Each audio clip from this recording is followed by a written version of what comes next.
Here's something interesting we're going to show you. This is the Carmen Pepper, sweet pepper. All your data is right here. I don't need to show you the seed pack because there is no seed pack. I do have a data sheet I put together, so we'll take a look at that, I guess. Here's all your info on the back. There's your scatter code. And yeah, I bought these at Lowe's. These are Abani plants. I didn't buy these this year. These are F2s. These are the seeds from last year's plants. So this plant I've grown them last year. It can get pretty big. 3-4 feet isn't out of the question on this. The fruits are very sweet, just like any other sweet pepper. Interesting taste is, if I remember correctly, it has a nice, if you let them ripen all the way, it has a nice, smooth, sweet flavor. It goes really good in salads and barbecues and stir fries, sautés, shish kebabs. If you let them ripen all the way, they got a really nice flavor on them.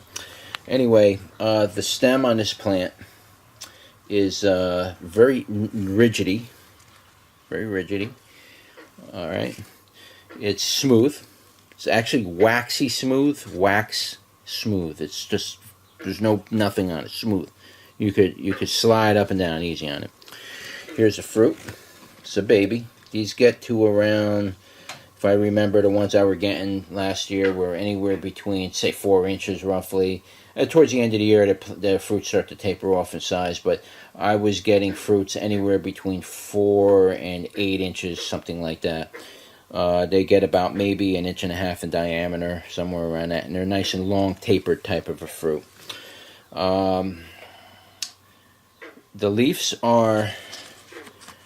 they're pretty much a standard type of pepper leaf, like bell pepper. It's a standard bell pepper leaf to me. Broadleaf, in the broadleaf family, but it's like a standard type of leaf. No specific features on the leaf itself. Let's see, you got purpling on the nodes. There's no purpling on any part of the other stems. Here's a flower. Let me show you a flower if I don't snap it off. Okay, that's a flower.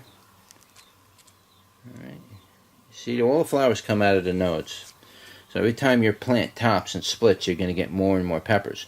But keep something in mind, because I used to top peppers and everything like that. The more you top your plant and the more bushy it gets, the more peppers you get, the smaller your peppers are going to get too. If you take like a pepper that normally produces, a plant like this that normally produces large peppers, produces anywhere between 8 and 12 peppers a year, something like that for the season, and you top that off trying to get more of those out of the plant, like you try to squeeze them out, you're going to get a lot smaller peppers. You're not really going to be walking away with 8-inch, humongous peppers. You're going to end up with like smaller ones, 4s and 6s, and then if you keep topping it, then it gets smaller and smaller. The fruit don't generally get as large. Now, you might get 1 or 2 large ones here and there, but generally you're causing the plant to produce smaller fruit. That's my experience anyway. That's why I don't top my plants. I let them grow wild. Full wild is the best thing you can do, because then the genetics get to, in the plant, they get to extend themselves fully, and fully become what they're supposed to become. And you want those genetics recorded into the seeds of your plant, of your heirlooms, year after year after year as you climatize your seeds. It's very important you do that.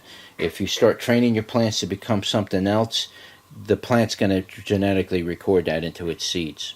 So just keep that in mind as you grow your plants. I personally like to leave my plants alone. I don't sucker them. I don't top them. I don't do anything like that. Just let them grow. And then that way I have the real seeds that I can grow every year that'll give me that same plant. Now, you could top the plant and you could do all that stuff, but I wouldn't save the seeds from that particular plant that you're doing it to, because I don't want to record that into the seed genome for further generation in the future. So, yeah, you can top them and do all the suckering you want, but don't save the seeds from it. You're better off just leaving 1 or 2 plants aside just for seed, so you don't do anything to it if you really have the need to do all the topping and stuff like that. Anyways, yeah, Lowe's reseed F2 Bonnie plants, and this is it. We're going on year 2. We'll see how many years we can run this before the genetics begin to change, or maybe it'll stay consistent. I don't know if it's a hybrid. I see both information on it, hybrid and heirloom. So we'll see if it's stable, and I'll tell you what the results are of growing the seeds from the Carmen Pepper from Bonnie plants. And that's it. Did I cover everything? I gave you the leaves, the flowers, I showed you the fruit. I just want to make sure I got you covered. We got 2 plants in the 5-gallon panel. You'll see how they do. They usually get 3-4 feet.